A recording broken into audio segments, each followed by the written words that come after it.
So friends शुरू करते हैं आज की वीडियो। यहाँ पर ये बोल रही है कि मैंने पूरी रात काम किया सुबह 6 बजे तक। इसे हम इंग्लिश में बोलेंगे I worked all night till 6 o'clock this morning. I worked all night till 6 o'clock this morning, यानी मैंने पूरी रात काम किया सुबह 6 बजे तक। आई worked all night till 6 o'clock this morning. मैंने पूरी रात काम किया क्योंकि मुझे एक अर्जेंट काम पूरा करना था। सो फ्रेंड्स इसे हम इंग्लिश में बोलेंगे I worked all night because I had an urgent deadline to meet. अब इसे थोड़ा समझने की ज़रूरत है। तो पहले तो ये बता रही है कि मैंने पूरी रात काम किया सुबह 6 बजे तक। बता रही है कि क्यों किया। I worked all night because I had an urgent deadline to meet, यानी इसे कोई काम दिया गया था कि वो काम सुबह तक करना है। यानी जब भी कोई काम दिया जाता है कि इस तारीख तक वो काम करना है, एक समय सीमा दे दी गई, तो उसे डेडलाइन बोलते हैं। डेडलाइन टू मीट यानी उसे इस तारीख तक करना है। तो यहाँ पर ये बता रही है कि I worked all night because I had an urgent deadline to meet. मैंने पूरी रात काम किया क्योंकि मुझे एक ज़रूरी काम पूरा करना था, एक अर्जेंट काम था, अर्जेंट डेडलाइन थी, उसे पूरा करना था। नेक्स्ट देखते हैं फ्रेंड्स, आगे बोल रही है कि मैं इतनी थक गई थी कि मुश्किल से ही चल पा रही थी। I was so tired I could hardly walk. I was so tired I could hardly walk, यानी इतनी थक गई थी कि मुश्किल से चल पा रही थी। I was so tired I could hardly walk. इस तरीके से बोल सकते हैं आई was so tired that I couldn't walk, यानी इतनी थक गई थी कि चल भी नहीं पा रही थी। I was so tired that I couldn't walk, मैं इतनी थक गई थी कि चल नहीं पा रही थी।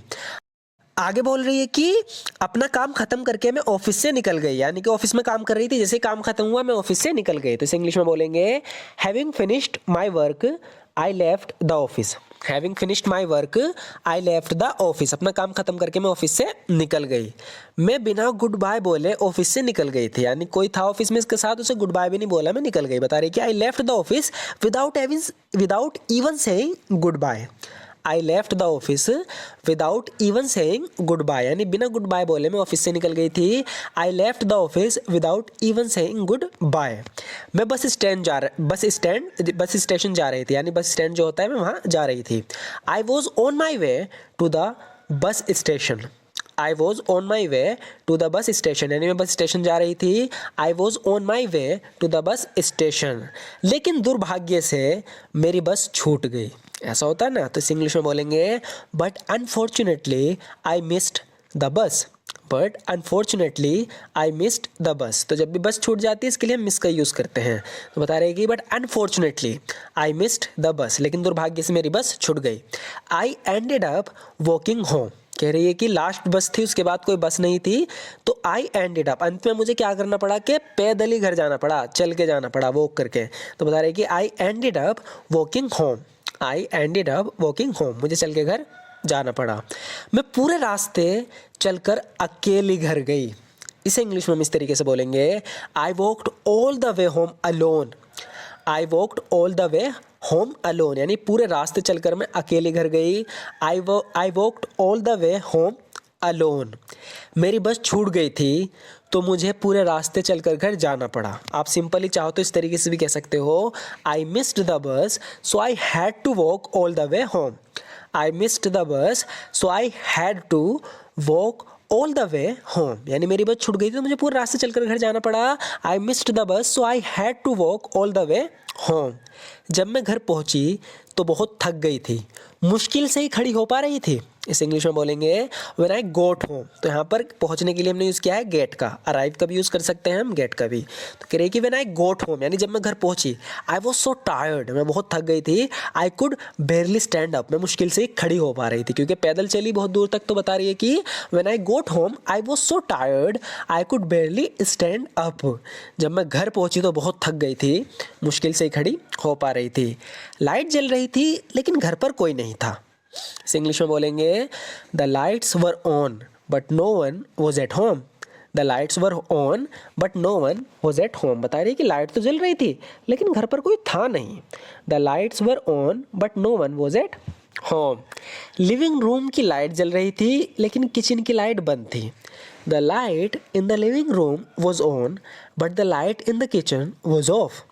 The light in the living room was on but the light in the kitchen was off, बता रही है कि लिविंग रूम की जो लाइट थी वो तो जल रही थी लेकिन किचन की लाइट बंद थी। The light in the living room was on but the light in the kitchen was off.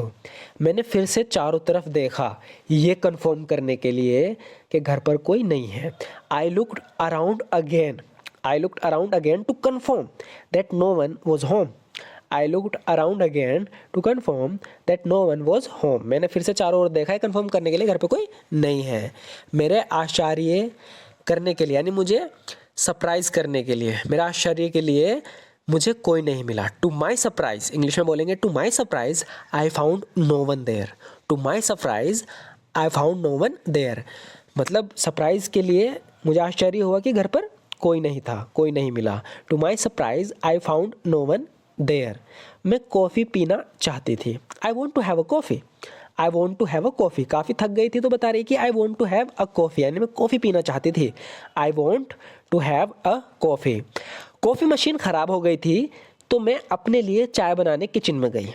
The coffee machine had stopped working, या हम यहाँ पर एक फ्रेजल वर्ब का भी यूज़ कर सकते हैं ब्रेक डाउन। जब भी कोई मशीन ख़राब हो जाती है उसके लिए हम ब्रेक डाउन का भी यूज़ करते हैं। लेकिन यहाँ पर ये बता रही है कि the coffee machine had stopped working, यानी कॉफ़ी मशीन ख़राब हो गई थी, यानी उसने काम करना बंद कर दिया था।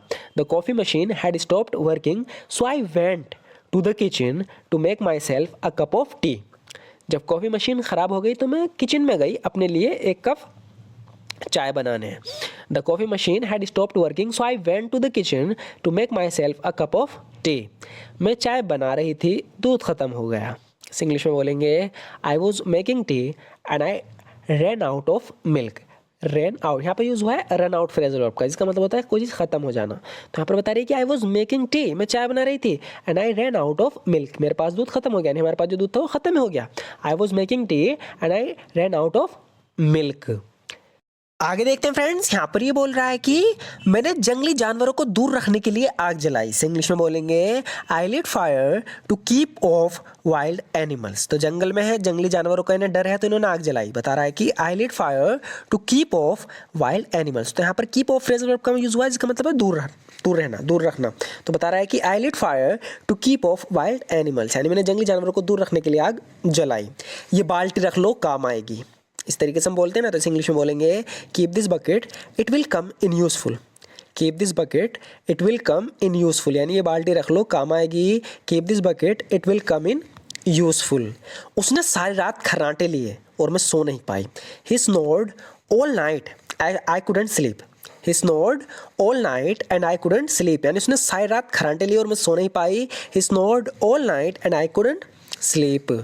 वे मेरी हार पर बहुत खुशी मना रहे हैं। इस इंग्लिश में बोलेंगे they are rejoicing at my defeat. They are rejoicing at my defeat, यानी वे मेरी डिफीट पे, मेरी हार पर खुशी मना रहे हैं। They are rejoicing at my defeat. So friends, आज की वीडियो में बस इतना ही। इस वीडियो में जो लास्ट के कुछ सेंटेंस आपने देखे हैं वो हमने रिपीट किए अपनी पुरानी वीडियो से, सिर्फ इसलिए कि प्रैक्टिस होती रहे। जो हम पहले पढ़ चुके हैं उन्हें भी रिपीट करते रहते हैं, आप भूलो ना। जब ये बार बार रिपीट होंगे तो आप उन्हें खुद ब खुद बोलने में लगोगे, इसलिए वीडियो को लास्ट तक देखा करो। लास्ट में 3 से 4 सेंटेंस हम रिपीट करते हैं प्रैक्टिस के लिए। सो फ्रेंड्स, अगर आपको तरीका पसंद हो तो इस चैनल को जरूर सब्सक्राइब कर लेना, वीडियो अच्छी लगी तो लाइक जरूर कर देना। Thank you so much for watching this video friends.